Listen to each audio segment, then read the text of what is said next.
Hello, Internet. Welcome to Clique Theory. It's been a while. How have you been? How's life been treating you? The world is really weird right now, but I hope you're taking care of yourselves physically and mentally. So come talk to me in the comments. Let's hang out. I've also been live streaming a little bit recently, and I may do it more. We've been having listening parties, we've been doing cryptic bullshit. Thanks, Tyler. But come hang out, it's a fun time. Well, it finally happened. A little while ago, the Clickies interviewed Tyler Joseph. I wasn't able to tune in for the actual stream because, like always, the pilots did something while I was sleeping or doing something else and didn't have my phone with me. Classic pilots. But I did watch the recap, and yes, I do have thoughts. I have so many thoughts. I have the world's worst headache. You would not believe how many thoughts I have. Okay, let's talk about Neon Gravestones, but maybe not in the way that you would think. This isn't a song I ever thought I would talk about, honestly. Half because it feels very straightforward in its lyrics, and half because it does deal with very sensitive subject matter. I wasn't sure what to say about it. I had some thoughts, but they were kind of scattered, and I felt like a lot of them were obvious. But then Tyler Joseph himself explained the theology of Vialism, and I really think what he said is the key to not only understanding this song, but to understanding Trench in a way that we've gotten close to before, but there was always something missing. And it makes sense. Tyler said that after many talks with the label, Vialism took a backseat to the story. It wasn't as emphasized, therefore it was harder to understand. The core message of Neon Gravestones is one that most of us have already kind of figured out, that the glorification of suicide is a horrible thing and one that should be actively fought against. But the way that he delivers that message in Trench is fascinating to me because it is nothing like the content of Neon Gravestones itself.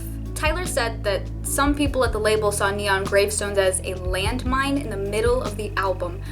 And I can understand why they think that for several reasons. One being the sensitive subject matter, but two, it takes a very different approach to the story than the rest of the songs. Some of these lyrics don't really add up with what Tyler explained about Vialism and Dema, about what it preaches and believes. It does, however, line up pretty well with what he's said that Dema represents. What really stand out to me are lines like they say, "How could he go if he had everything?" Or, "Could it be true that some could be tempted to use this mistake as a form of aggression?" That doesn't add up with the message of Vialism. Tyler explained that in Vialism, your goal in your life is to eventually take your own life and try to impact as many people as you can with that act. He says that it's promoted as a good thing, that it's celebrated and encouraged to its inhabitants. So in Dema, who would be mourning, trying to rationalize that kind of loss of life? Who would be tempted to use it as a weapon? He even refers to our culture, how it treats a loss like it's a win. Not a religion, a culture. So, maybe he's not talking about Dema. Maybe he's talking to us.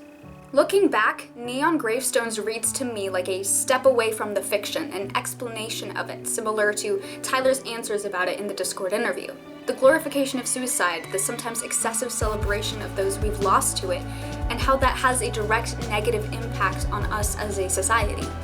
Even without this key information about Vialism, we could still kind of see what he was trying to say about the world of Dema and of Trench and what he's trying to tell us about it. What Tyler explained about Vialism is something I think is not just the key to understanding Neon Gravestones, but the key to understanding Trench on a whole level that we couldn't reach before. It's a lot we all suspected about Trench, but to have it confirmed opens up a whole new world of possibilities. And a lot more questions, if I'm honest. So what does what we now know to be true about Vialism tell us about the story of Trench? Well, let's look at what we already know.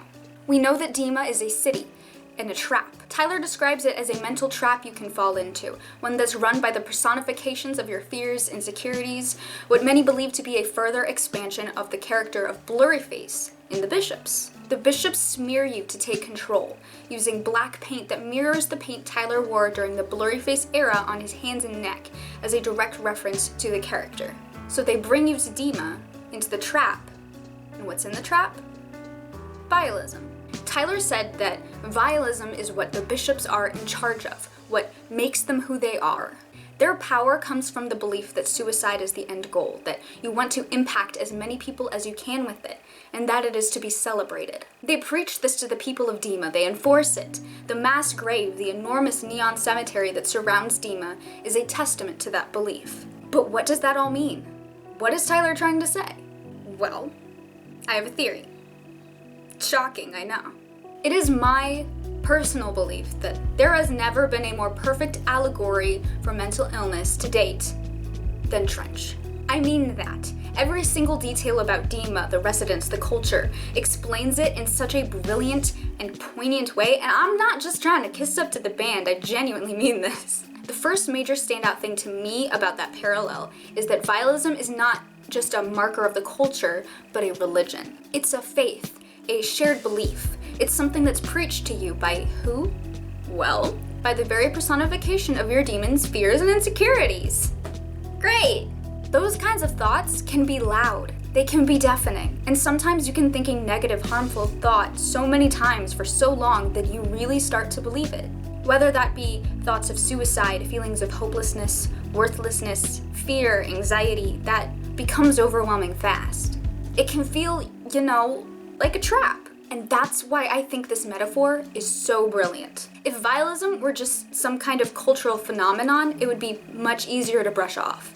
But the fact that it's a religion, a faith, a belief, makes it so much more insidious. It shows the true nature of those thoughts and feelings, how they can burrow so deeply into your mind that you just believe it. You think you're hopeless or worthless, you mess up everything, you may even think you're better off dead. It's not true, but it's a trap. And Trench details the story of an escape from that. What really hit me the most about this metaphor is that Tyler said, when you discover the secret, it is the reason why you would want to leave Dema. Going with this explanation, that could be discovering that your beliefs about yourself and the world are so wrong that you decide to finally reach out for help. I've had many of my own in my life where it took reaching rock bottom to realize how bad my depression or my anxiety had gotten, and then I decided, okay, I need help. I can't live like this. There's gotta be another way. And there is. And that's what I think Tyler's trying to say. So you hit rock bottom. Things look bleak. You don't think much of yourself right now. Maybe you don't feel like you matter at all. Well, this is your wake-up call. Your life matters, and there is another way. All you have to do is reach out, find your banditos, and get to work. It's not going to be easy. As we all know, Trench is quite precarious at times. You may end up back in Dema sometimes, but you don't have to stay there. In time, you will leave the city. But hey, that's just a theory. A clique theory. What is this? I've been sitting on that one for a while. I meant to film this ages ago and then I never got around to it. So here you go. It feels really weird to do a clique theory video in 2020, but I'm not complaining. I missed it, honestly. And Tyler has given me so much content to work with lately. So you better believe I'm gonna be brainstorming immediately for more videos and theories. I'm curious to see what else we can unpack about Trench with this new, unexpected information. Very straightforward too, I wasn't expecting that. I'm not complaining though. Tyler, if you ever just wanna drop some more clues, the comments are down below. Feel free. Alright. Yes, I will be making a recap video about all of this level of concern bullshit. I did a live stream and then I think Tyler Joseph hacked my Wi-Fi because it crashed right before I could actually leave, and also before more tweets happened about codes. I do believe that Tyler Joseph felt very threatened by my power and knowledge, so he did interfere with my Wi-Fi so that I could no longer roast him publicly. But Tyler, my threat and or promise to fight you face to face behind a Denny's at 3 a.m. post-quarantine. This still stands. So, post up. That's it, that's the video.